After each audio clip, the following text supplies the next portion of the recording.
Hello and welcome to the third and final video regarding the sewing badge. So let's get right back into it. So finally, when you're marking lines for sewing, it's important that you make sure that you're marking them on the edge of the piece of fabric. If you cut in the middle of the fabric, then you're ruining a lot of more opportunities for making other projects, because you could be obstructing the amount of space that you need to cut fabric. So what I'm doing right now is I'm taking my tailor's chalk or my fabric pencil, and I'm just taking the pattern, which is just a piece of cardboard that I found to be the perfect size, and drawing the lines around the piece of fabric twice. So that way, when I'm making the pet pillow, or a pillow for your stuffed animal or your doll, when you're making it, you know exactly where to cut. And speaking of cutting, it's important that you cut on the cutting lines, because when you don't, it will not only affect the overall outcome of the project if the cutting is slanted, but it will also give you more satisfaction in knowing that your project is well done and it is well thought through. There's a saying that you should measure twice and cut once, and is especially potent when you're sewing. So you just need to cut along the lines, line up your scissors, take your time, there's no rush. There isn't a rush, rather, and just make sure that you do your job well, because it's when you take your time and work on your project with care and precision, that's when your project is well done and you get the most satisfaction out of it. Alright, so now that we have cut the fabric, we've got to learn to thread a needle. So as you can see, this little hole in the needle is called the eye. It's called the eye of the needle. And what you need to do is you need to get the piece of thread, the very fine piece of thread, through the eye of the needle. Now this, it's important that you cut the end of the thread first so that there aren't any frayed edges, because it will definitely save some time. And it definitely takes a few takes sometimes. So we need to get it through the eye of the needle. And sometimes it is better if you have it farther away from your face so that you can get a better idea for where it is. And so now that you've threaded the needle, it's time to knot the end to begin sewing. So the method that I use is where you take the two ends, because we're making this a double-threaded needle, so that way it's stronger. But aside from that, you want to take your index finger and wrap the two threads around it. Pinch it between your thumb and your index, and then just roll it. And you want to do this 3 times so that you get a nice sturdy knot. So now that you have your needle threaded, it is time to move on to the next step. So let's learn how to baste some stitches, or some basting stitches rather. So all you do is you weave the needle in and out of the 2 pieces of fabric. Now it's important that you weave it between the 2 pieces of fabric and not just one, because otherwise you'll just be basting 1 piece of fabric, and that's not going to get you anywhere. So you're going to do this. It's quite simple when you think about it. You take the needle and then you just weave it in and out of the 2 pieces of fabric and pull gently, as you can see. Now there's the added benefit when you have a directional pattern of fabric. When you have directional fabric, it's important that you follow the direction, and it also gives you a great ally for getting your seams straight when you have a directional fabric, because all you have to do is just follow the pattern that it gives you, and it is a great cheat to get your seams straight. Sometimes you'll get a knot in your thread, and the best way to do it is just kind of to finagle with it. Just figure out what's holding it up, and most of the time you can solve it without having to cut the thread. So you just keep going, and when you're making a pillow, you want to go around all 4 edges except for 1 2-inch gap. So as you can see, you just keep doing that, and you'll get the hang of it after a few times.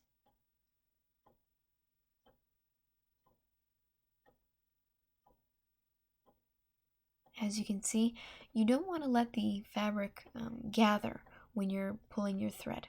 You want to make sure that it's nice and even and it's flat. So now let's tie off. So to tie off, there are two methods. The first method is quite simple.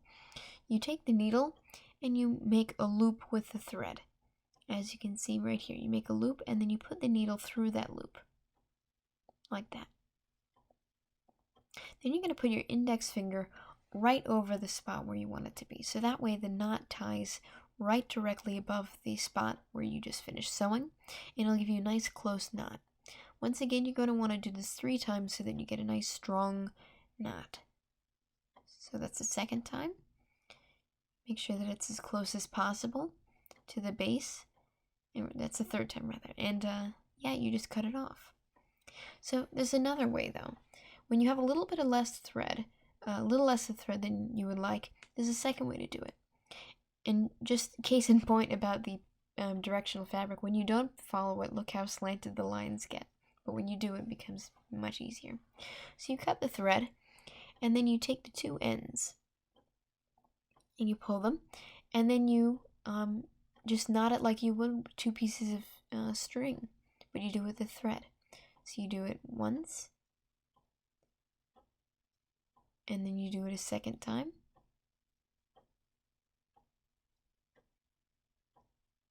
and then one more time.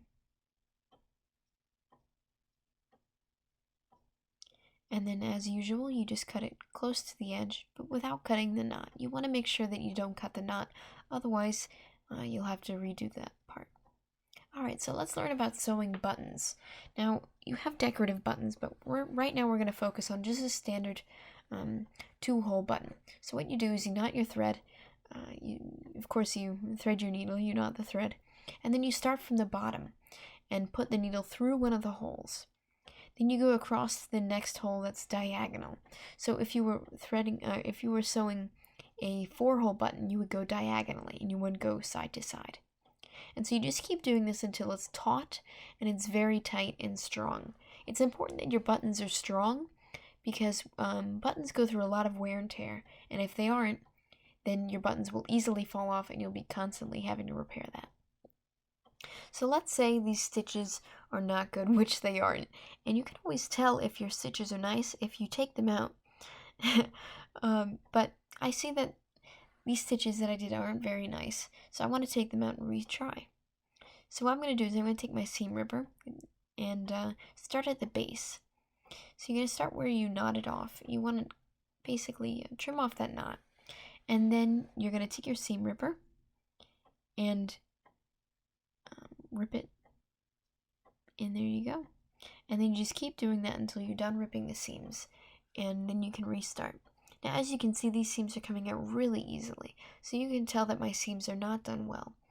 You want your seams to be taut and hard to break. And as you can see, these seams are breaking very easily, so that means that these seams were not tight at all. So it's a good thing that I ripped these seams out. This seam out, rather.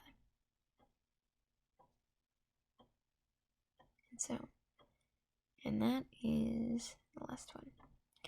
Alright, so now we're going to move on to the rest of the part of making the pillow.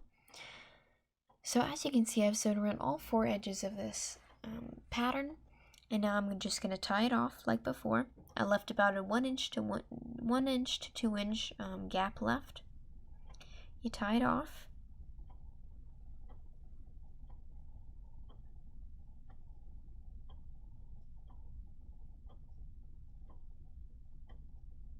And then you cut the end.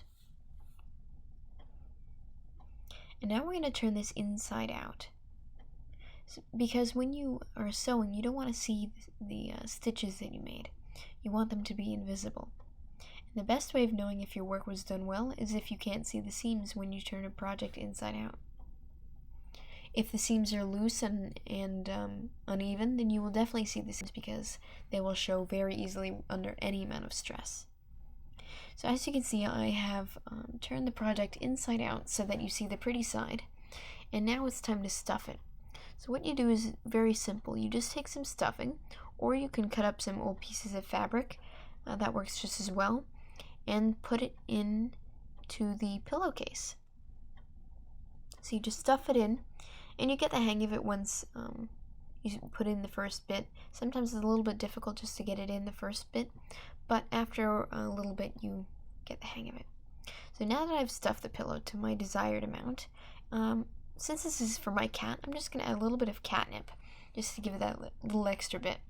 Now, if you're making a pillow for yourself, of course you're going to want to make it a little bit larger, and you can put dried flowers in there to make it smell nice.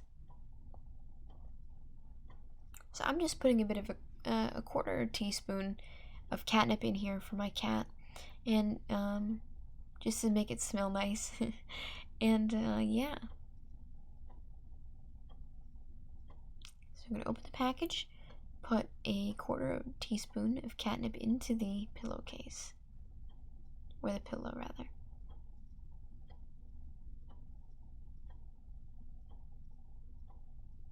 Through the hole, and there we go. So now that it's in, it's time to finish it off with some simple whip stitches.